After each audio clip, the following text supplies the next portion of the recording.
오늘 확실한 것을 끝까지 붙잡으라는 제목으로 여러분과 말씀을 나눕니다. 확실한 것을 끝까지 붙잡아라. 확실한 것을 우리가 생각하다 보니까 저는 그러한 생각이 먼저 들더라고요. 우리가 살아가는 지금 시대에 과연 확실한 게 뭔가? 왜냐하면 우리가 살아가는 지금 시대는 확실한 게 없는 시대.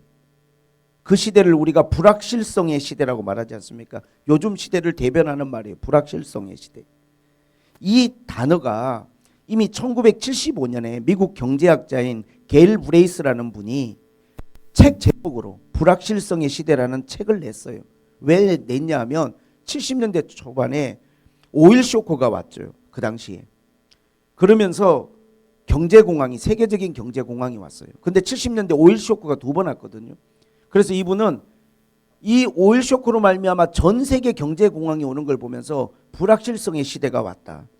변화가 너무 심하여 미래를 예측할 수 없는 상태의 현대 사회를 비유적으로 이르는 말, 그런 뜻이에요.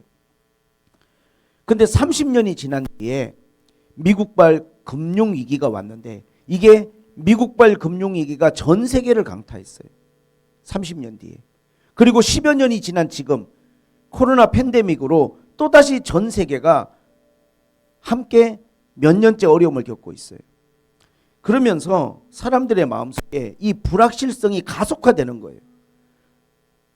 뭔가 미래에 대해서 우리가 예측할 수가 없는 상황이 가속화되니까 모든 사람들의 마음속에 이제는 이 불확실성이 마음속에 자리를 잡고 있는 거예요.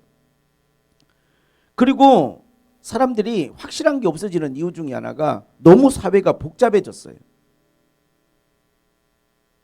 복잡해졌다는 게 무슨 말이냐 하면 기준이 사라졌다는 이야기예요. 기준이. 절대성이 사라져 버렸어요. 그러니까 모든 게 단순하게 접근할 수가 없고 복잡한 거예요.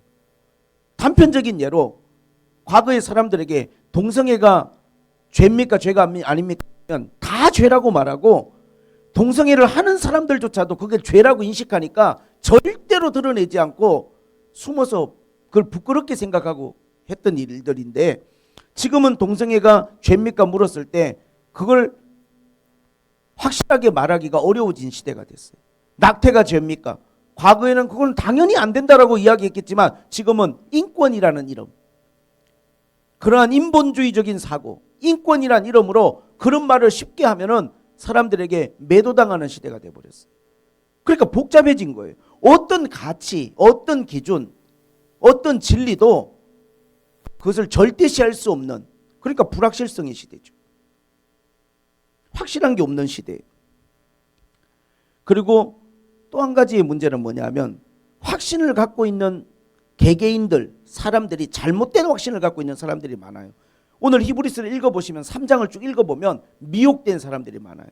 뭔가 잘못된 것들이 자기 안에 들어와서 자기 신념이 되고 자기 소견에 옳은 대로 사는 거예요. 그냥 난 이게 중요해, 난 이게 가치 있어, 난 이렇게 살 거야. 본인이 기준을 정하고 자기 신념으로 살아가는 사람들이 많아요. 그러나 오늘 성경은 우리에게 뭐라고 하냐면 너희가 시작할 때 확실한 것을 끝까지 붙잡으면 그리스도와 함께 참여하는 자가 될 것이라고 그랬어요. 시작할 때 확실한 것. 사실 오늘 히브리서를 기록한 이 저자가 히브리 성도들에게, 이 히브리서를 받는 성도들에게 하고자 하는 말이, 메시지가 이거예요. 3장을 쭉 읽어보면 1절에 함께 하늘의 부르심을 받은 거룩한 형제들아, 이렇게 시작을 해요. 하늘의 부름을 받은 거룩한 형제들.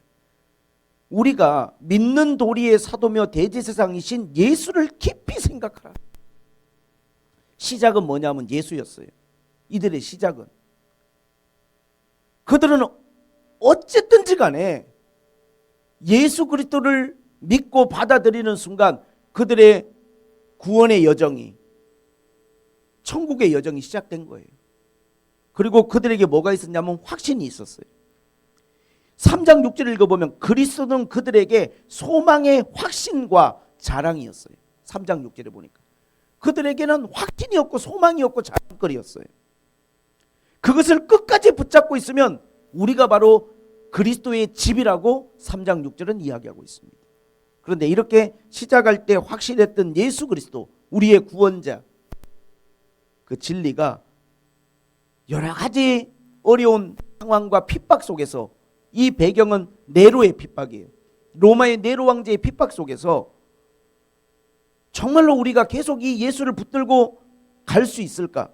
내가 계속 예수만이 구원이라고 내가 이거를 지킬 수 있을까에 대한 심각한 도전과 딜레마에 빠진 거예요. 왜? 예수를 믿으면 죽이니까. 그러면서 그들 마음속에 다시 내가 예수님이 아닌 유대교로 돌아가면 안 될까? 다시금 내가 유대교로 돌아가고 율법으로 돌아가면 안 될까에 대한 그러한 고민들 가운데 있는 거예요. 누가? 이 성도들이, 이 하늘의 부름을 받은 거룩한 형제들이. 그러면서 히브리서 저자는 예수를 깊이 생각하라. 너희가 시작할 때 확신했던 것, 너희가 시작할 때 자랑으로 삼았던 것, 그것을 끝까지 붙들면 그리스도와 함께 참여하는 자가 될 것이라고 이 저자는 이야기를 했습니다. 그러면서 3장을 읽어보면 이스라엘 백성에 대한 이야기가 나와요. 3장 8절에 읽어보면 이스라엘 백성들의 시작이 무엇입니까? 그들의 시작은 출애굽이었어요. 그들의 구원의 시작은 출애굽이었어요. 가나안의 10가지 재앙이 쏟아 부어질 때 하나님은 그들을 보호해 주셨어요. 홍해 바다가 가로막고 있을 때 하나님은 그들을 그 어려움을 통과하게 하시고 지켜주셨어요. 하나님에 대한 확신, 은혜에 대한 감사, 그 연약한 이스라엘 백성들의 신앙의 여정 가운데 그들에게도 다짐하는 순간이 있었고, 믿음의 순간이 있었고, 찬송의 순간이 있었고, 감격의 순간이 있었어요. 하나님 우리를 지켜주시고 구원해 주신 것에 대해서 감사하다고 모든 사람 앞에서 말했던 그 순간들이 있었어요. 그런데 8절을 읽어보면 그들이 광야에 나와서 광야의 길을 걸어가면서 여러 가지 시험들을 받을 때 그들이 마음이 완고해져 버렸어요. 어려운 일을 자꾸 겪다 보니까 그들이 원하는 때 원하는 방법으로 문제가 해결되지 않고 반복적인 어려움 가운데 처하다 보니까 마음이 완고해지고 거역하는 마음, 불순종하는 마음들이 그들 안에 생겨났다는 거예요. 여러분, 우리가 시작할 때 확실한 게 있어요. 오늘 히브리서에 나오는 이 성도들, 거룩한 성도들이 그렇고 이스라엘 백성들이 그렇고, 그러나 믿음의 그 여정, 길을 가다 보면 광야와 같이 수많은 우리가 도전과 어려움에 직면하게 되고 미혹을 당하게 되고, 그러면서 우리가 처음에 붙들었던 것, 확실했던 것들을 잃어버리거나 놓쳐버릴 가능성이 많아져요.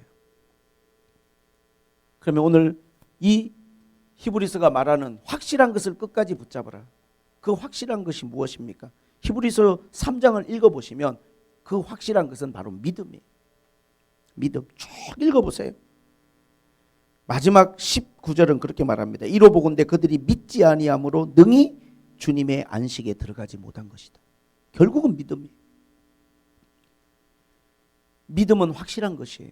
무엇에 대한 믿음입니까? 3장 4절을 읽어보면 그런 말이 나옵니다. 집마다 지은 이가 있으니 만물을 지으신 이는 하나님이시니라. 이게 우리가 시작할 때 확실히 우리가 믿고 붙들었던 거예요. 이 세상 우주 만물을 만드시니 집마다 지은 이가 있어도 만물을 지으신 분은 하나님이시다. 하나님이 이 세상을 창조하셨다. 하나님이 창조했다는 말이 우리에게 주는 메시지가 무엇입니까? 창조자가 하나님이시라면 지키시는 분도 하나님이 되셔야 되고, 도우시는 분도 하나님이 되셔야 되고, 구원하시는 분도 하나님이셔야 되는 거예요. 그분이 창조하셨기 때문에. 그러나 오늘날 빅뱅 이론이다, 우주인 이론이다, 이런 여러 가지 가설과 이론들로 하나님이 창조하셨다는 것을 다 흔들어 놓아가지고 사람들이 하나님이 우리를 지키시고 도우시고 구원할 거라는 이 믿음의 기반이 약해져요. 믿음의 터 위에 굳게 서 있어야 될 성도들이 우리가 이 믿음이 약해집니다. 히브리서가 말하는 이 믿음의 하이라이트가 뭡니까? 11장 믿음의 장이잖아요. 믿음의 선배들에 대한 이야기가 나오는데 6절에 뭐라고? 믿음이 없이는 하나님을 기쁘시게 못한다는 거예요. 오늘 여러분 안에 이 믿음이 있습니까? 하나님을 기쁘시게 할 만한 믿음이? 혹시 여러분들도 너무 생각이 복잡해지고 많아지지 않았나 스스로에게 한번 질문해 보세요. 믿음은 단순한 거예요. 하나님이 우주를 만들고 천지 만물을 만드셨다. 그 이 세상을 만드신 하나님이 나를 구원하셨고 부르셨고 나를 부르신 그 하나님이 나를 지키실 거고 도우실 거고 끝까지 나와 함께 하실 거라는 이 믿음이 흔들리면 안 되는데, 세상 살다 보니까 상황이 어려워지다 보니까 여러 가지 일들을 만나다 보니까 내 머릿속도 복잡해지고 생각이 많아지고, 단순하게 내가 할 수 있었던 많은 일들이 단순하지가 않고 그냥 내 머릿속에 많은 것들을 생각하고 복잡하게, 그게 뭡니까? 불확실성이에요. 하나님이 나를 도우시고 지키실 거라는 이 확실함이 사라지니까 신앙생활을 하면서도 애매하고 불확실하게 하는 거예요. 한 번쯤은 우리가 내가 혹시 미혹되지 않았나 생각해 볼 필요가 있습니다. 믿음이라는 건요, 하나님에 대한 흔들리지 않는 절대적인 신앙이에요. 그 하나님께 내 모든 것들을 걸 수 있고 맡길 수 있는 거예요. 그러나 오늘 이 시대는 우리에게 그렇게 살지 말라고 강요하고 있어요. 너 그렇게 살면 너만 바보 되는 거야 라고 우리에게 말하고 있습니다. 너를 지킬 수 있는 건 너밖에 없어. 심지어 더 나아가서는 너를 지킬 수 있는 거는 돈밖에 없어. 나중에 그래야 네가 불행해지지 않을 거야 라고 우리에게 계속 세뇌하고 있어요. 하나님이 아니라. 우리가 확실하게 붙들고 있는 게 무엇입니까? 구원의 복음입니다. 그러나 오늘은 복음이 너무나 왜곡된 시대를 살아가고 있어요. 심지어 강단에서 구원에 대한 이야기를 하지 않습니다. 누가 들어도 오해가 없을 만한 보편적인 진리와 윤리와 가르침들은 넘쳐나지만 정말로 예리한 칼같이 예수님께서 사도 바울이 그토록 갈등하면서 전했던 이 복음이 너무나 오늘 강단에서 희미해졌어요.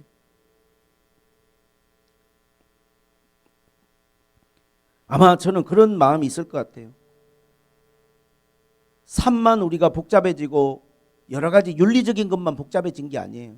예전에는 그건 아니라고 말했던 게 이제는 아니라고 말하면은 우리가 차별하는 사람이 된다라고 그렇게 세상이 규정을 해버려가지고 아닌 것을 아니라고 말하지 못하는 이러한 정말로 어두운 시대로 우리가 살아가고 있는데, 진리에 대해서도 마찬가지예요. 복음에 대해서도 마찬가지예요.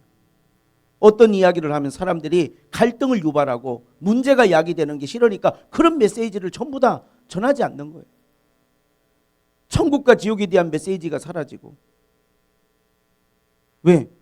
그런 메시지는 우리 아이들에게 부담을 줍니다. 너무나 그것은 극단적인 이야기입니다.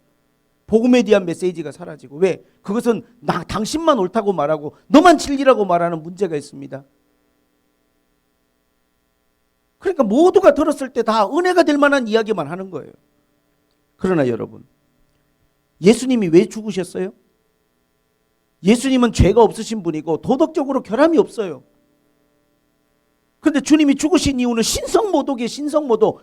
사람이 되어서 자칭 하나님이라 말하고 성전을 갖다가 헐라 3일 만에 지으리라, 이러한 영적인 진리의 문제 앞에서 주님이 유대인들과 갈등하면서 죽음을 당하신 거예요. 사도 바울이 왜 순교당했습니까? 복음을 전하다 순교당한 거예요. 얼마나 유대인과 첨예하게 대립했습니까? 바울이 대립했던 첨예한 문제는 윤리의 문제를 뛰어넘었어요. 할례의 문제나 율법의 문제나 교리의 문제였어요. 진리의 문제. 왜 우리가 예수를 믿어야 되는지, 왜 예수 그리스도의 복음에 복종해야 되는지를 사도 바울이 전하면서 끊임없는 갈등들이 가는 곳마다 유발되었고 결국에는 순교에까지 이르게 되었어요. 역사를 보면요, 과거에는요, 종교개혁자들도 이 문제에 대해서 얼마나 예민했는지 몰라요.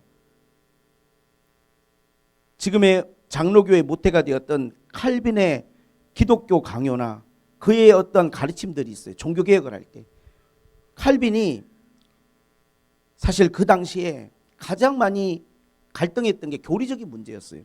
그때 칼빈과 교리적인 문제로 갈등했던 세르베투스라는 사람이 있어요. 이걸 검색해 보시면 나와요.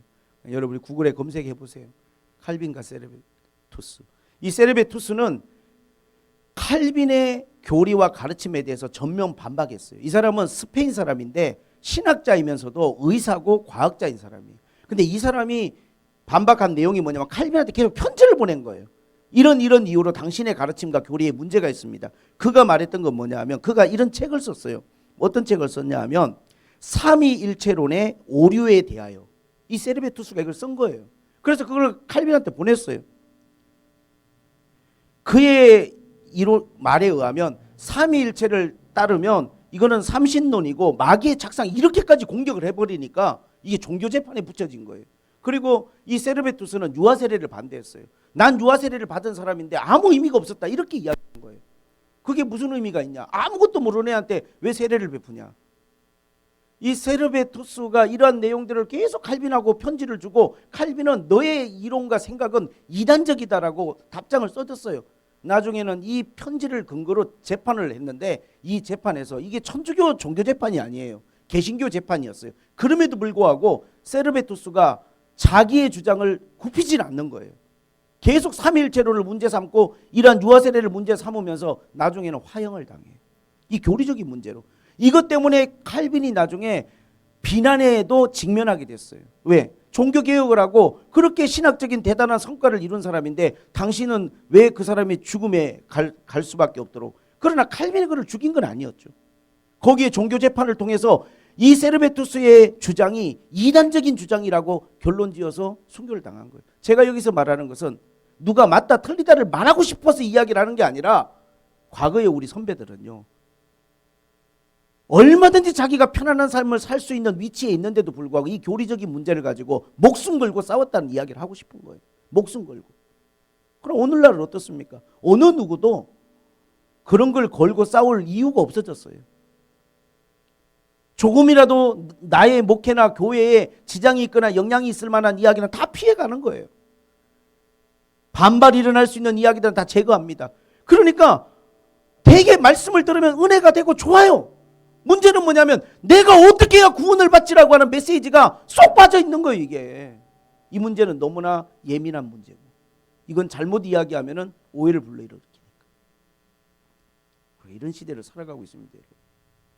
지금은 사람들이 갈등과 논쟁 자체를 굉장히 거부하는 시대. 왜? 다 상대적인 거예요.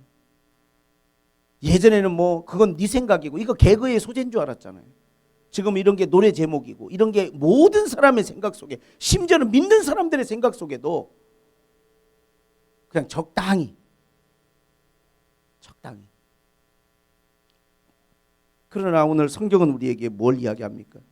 네가 시작할 때 확실하다고 생각했던 거, 네가 하나님의 말씀에서 이게 구원이라고 믿었던 걸 끝까지 붙들라는 거예요. 그게 뭡니까? 하나님에 대한 믿음이에요. 그분이 천지를 창조하시고 그분이 지금도 우리에게 생사화복을 주장하시고 나의 안전책이 되고 내가 뭔가 보장이 될 만한, 내가 보험이 될 수 있는 것은 하나님밖에 없다, 이렇게 믿어야 되는데 사람들의 이 마음이 흔들리고 다른 걸 붙들려고 해요. 자꾸 다른 걸 추구합니다. 절대성들이 희미해지고 사라져가고 있어요. 확실한 것을 끝까지 붙잡으려고 하는 마음이 아니고 본인 스스로도 애매모호함 속에 신앙생활을 하거나 삶을 살아가는 사람들이 많아요. 그러니까 마음속에 자꾸 뭐가 생기냐면 두려움이 생기는 거예요. 확신이 없어져요.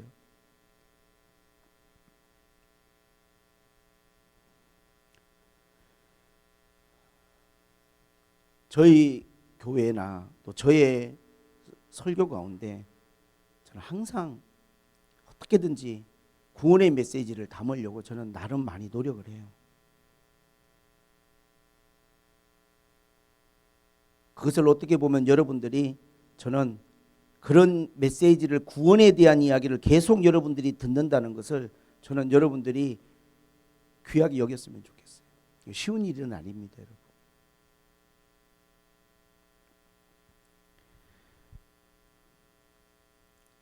우리가 이 확실한 것이 누구에게나 있죠. 오늘 이 히브리 성도들도 처음에 예수 믿고 막 불같이 뜨거웠던 때가 있었지만 문제는 핍박이 오고 네로의 핍박이 오고 거기다가 또 뭐가 오냐면 약간 유혹이 와요. 그냥 조금만 굽혀라. 네가 조금만 그냥 네 생각 바꾸고 유대교도 어차피 하나님 믿고 다 하나님 믿는 거 아니냐. 그분들이 유대인들이 하나님 믿는 거지. 그럼 뭐 다른 거 믿냐. 그러면 네 목숨도 건지고 네 가정도 평안하지 않냐. 이러한 유혹 앞에 직면해 있는 거예요.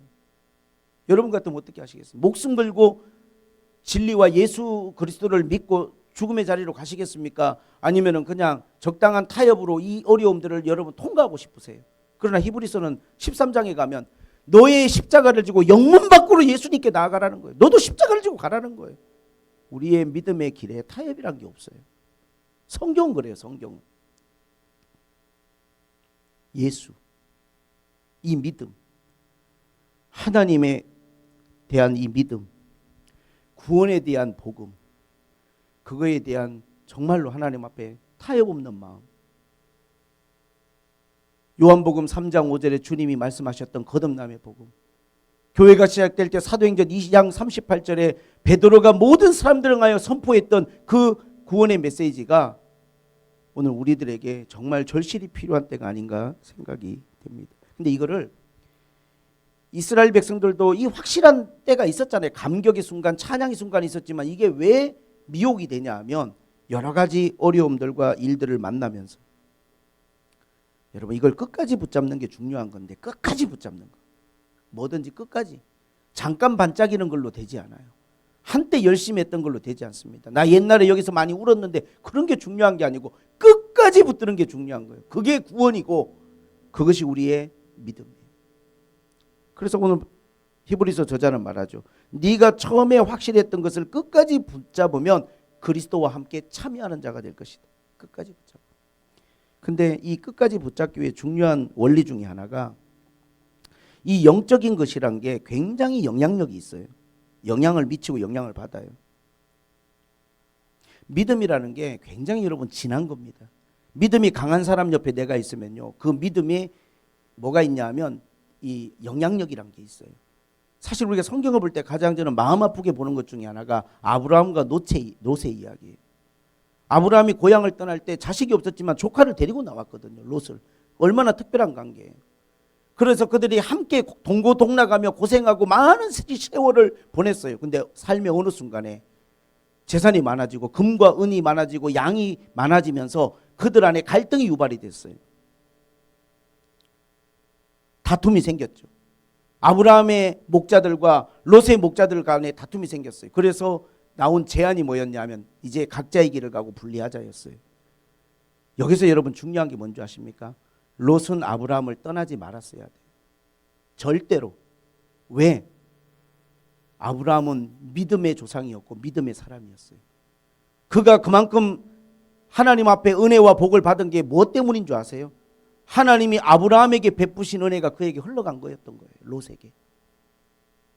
성경에 나오잖아요. 하나님이 아브라함을 생각하사 롯을 구원하셨다고. 이 믿음의 사람의 영향이 롯에게도 가고 그가 많은 복을 누렸어요. 어떠한 갈등이 생기고 문제가 생겼을 때 차라리 내가 손해를 좀 보고 차라리 내가 내 목자들에게 양보를 요구하더라도 롯이 아브라함을 떠나지 않았으면 가장 올바른 선택이었어요. 믿음으로 시작했던 걸 끝까지 붙들었어야 되는데 롯은요, 그러면 제가 그냥 소돔 땅으로 가겠습니다. 거기 가서 이제 저도 독립하고 한번 해보겠습니다라고 나갔는데 그 롯이 어떻게 됐습니까? 아내와 재산과 모든 것들을 다 잃어버렸는데 문제는 반전의 기회가 없었어요. 여러분 영적인 것, 이 원리 가운데 굉장히 중요한 것은 우리가 확실한 것을 끝까지 붙잡으려면 확실한 믿음과 확실한 신앙을 가진 사람들과 함께 있어야 되는 거예요. 나 혼자만 그거를 지킬 수 있을 것 같지만 그것은 불가능한 거예요. 나도 모르는 순간에 다 미혹됩니다. 예배가, 하나님에 대한 믿음이, 신앙이 다 타협과 미혹된 걸 본인이 잘 모르고 살아요. 생각이 복잡해져 있습니다. 그러나 여러분 성경을 한번 보세요. 엘리사를 한번 보세요. 엘리야가 후계자로 지목했어요. 모두가 인정해요. 다 됐어요. 그런데 떠나지 않아요. 엘리야가 이제 좀 나를 떠나라. 나 이제 하나님 앞에 개인적인 시간을 좀 갖고 싶다. 안 됩니다. 절대로 나는 떠나지 않습니다. 그 어떤 순간에도 마지막 엘리야가 불말과 불병거를 타고 하늘로 올라가는 그 순간까지도 엘리사는 그 엘리야를 떠나지 않고 그의 겉옷 하나를 붙잡았어요. 그래서 하나님이 영감의 갑절, 엘리야의 영감의 갑절을 그에게 부어주신 거예요. 여러분 복을 받는 사람은 그 원리가 뭐냐면요, 내가 특별해서 그러는 경우도 있지만 이렇게 하나님의 사람, 믿음의 사람, 영적인 사람 곁에 내가 함께 하겠다라고 하는 그 마음 자체가 복이에요. 롯은 아브라함을 떠나지 않았어야 되는 거예요. 그랬으면 지킬 수 있었어요. 갈등은 있었겠죠. 어려움은 있었을 거예요. 그러나요, 큰 것을 지킬 수 있는 하나님 앞에 이것이 축복이었을 거예요. 엘리사는 엘리야를 떠나지 않았죠. 여호수아는 모세를 떠나지 않았습니다. 모세가 가끔 정말 기도할 마음을 가지고 30일 40일씩 따로 회막이란 걸 지어놓고 그들의 이스라엘 백성들의 그 텐트에서 떨어진 곳에 거기 가서 기도할 때 여호수아는 따라가서 그 문 앞에 기도가 끝날 때까지 모세 곁을 떠나지 않고 지켰다고 성경 나와요. 여러분 기름 부음이라는 게 여러분 물보다 진하고 피보다 진한 거예요. 흘러가요. 믿음의 사람들, 영적인 사람들과 함께하는 것만으로도 내 믿음이 보호되고 지켜지는 부분들이 있는 거예요. 그러나 여러분, 우리가 한 가지 여러분에게 제가 경계를 하라고 말하고 싶은 것은 고린도후서 6장 14절부터 보면 너희는 믿지 않는 자와 멍에를 같이 매지 말라. 의와 불법이 어찌 함께하며 빛과 어둠이 어찌 사귀며 벨리알과 그리스도가 어찌 조화되며 믿는 자와 믿지 않는 자가 어찌 상관하며 하나님 성전과 우상이 어찌 일치가 되리요. 우리는 살아계신 하나님의 성전이라. 나는 여러분들한테 세상 사람들과 다 단절하고 교제를 끊고 살라고 말하고 싶진 않아. 그러나 여러분이 그들의 삶을 상관할 수 없는 것처럼 그들도 여러분의 삶을 상관하도록 허락하지 마세요. 너무 안 믿는 사람들하고 우리가요 같이 깊이 어울리다 보면요 반드시 물들게 돼 있습니다. 저는 누구를 언급하고 싶진 않아요. 그러나 적어도 함께 정말로 이 믿음의 확신을 가졌던 많은 사람들 중에 그러한 세상의 어떠한 영향으로 믿음을 지키지 못한 사람들이 있음을 저는 느껴요. 그게 어디서부터 옵니까? 세상으로부터 와요.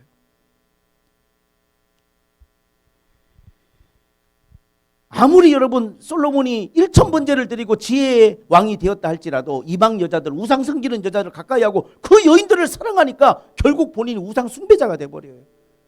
이스라엘 백성들이 하나님을 아무리 사랑했어도 가나안의 사람들과 혼인하고 그들과 함께하니까 바알과 아세라를 섬기는 우상 숭배자가 되는 거예요. 여러분이 교회를 나오고 있는지는 몰라도 믿음의 사람들과 더 깊은 교제를 나누고 믿음의 기름 부음이 흘러가는 게 아니라 우리가 세상 사람들을 만나면 나눌 수 있는 주제는요 돈과 자식 이야기밖에 없어요. 그런 것들이 내 마음속을 지배하기 시작하면요 절대로 우리가 이 믿음을 끝까지 여러분 확실한 걸 붙들 수가 없어요. 생각이 복잡해져요. 뭔가 믿음만 갖고는 안 될 것 같고 뭔가 예수만 믿는 것으로는 내가 바보같이 사는 것 같은 그러한 여러분들 마음이 우리 마음에 밀려 들어오는 걸 막을 수가 없어요. 다 우리보다 앞서가는 것 같고 마치 이스라엘 백성들이 가나안 사람들을 보면서 부러워하고 그들이 우리보다 몇 발자국 앞서 있는 것처럼 느끼는 것 같은 그런 불안한 심리가 느껴지는 거예요. 그러나 여러분 기생나합의 여러분 고백을 기억하세요. 오히려 기생나합은 그런 말을 했어요. 우리는 이곳에서 이 여리고 성 안에 정말 튼튼한 성 안에 편안하게 살고 있는 것 같지만 너희들에 대한 이야기를 들으면서 여호와에 대한 이야기를 들으면서 마음이 물같이 녹아내렸다. 세상 사람들이요 그렇게 여러분이 생각하는 것처럼 확실하고 단단한 뭔가를 갖고 살아가는 게 아니에요. 그들은 외로워하고 있고 우울해하고 있고 불안해하고 있어요. 자신의 미래에 대해서 전혀 알지 못합니다. 여러분은 하나님 앞에 확실한 걸 붙잡은 사람들이잖아요.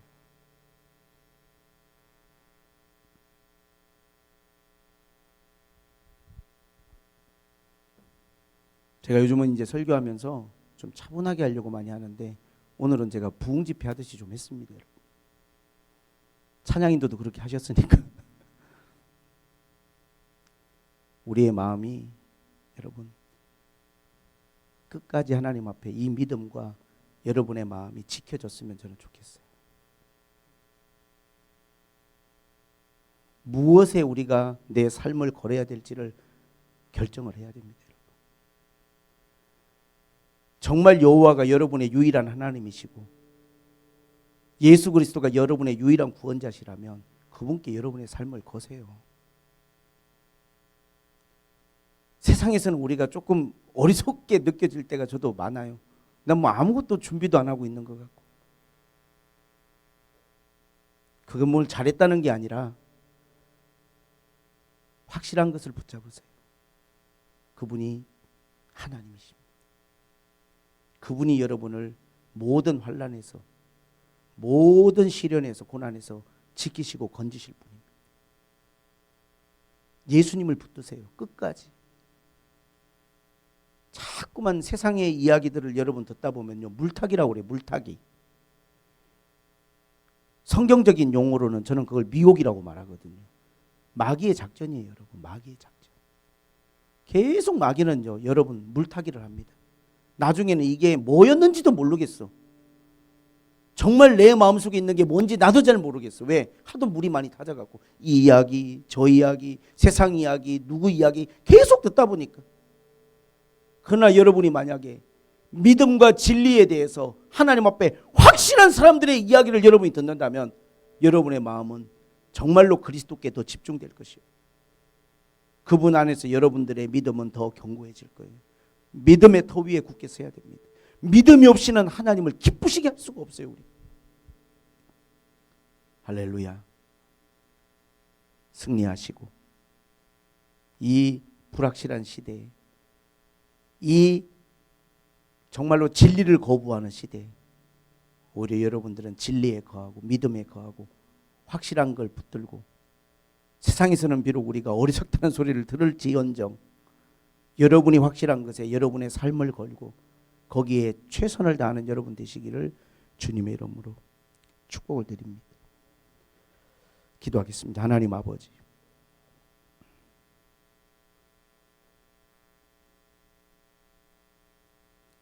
정말 이 마지막 때 미혹을 받지 않도록 주의하라고 주님 말씀하셨는데 우리를 미혹하는 것들이 너무나 많습니다. 주여, 주님이 부르신 거룩한 주님의 형제들을 지켜주시고 예수를 깊이 생각할 수 있는 마음을 주시옵소서. 우리를 위해서 십자가 위에 죽으시기만 한 게 아니라 지금도 성령으로 우리 안에 역사하고 계시는 그 주님을 온전히 저희들이 믿고 섬길 수 있는 마음을 주시옵소서. 주님이 나의 안전책이고 주님이 나의 힘이시고 주님이 나의 도움이심을 내 말만 아니라 내 삶으로 하나님 고백하며 살아가게 하여 주옵소서. 예수님의 이름으로 기도하옵나이다.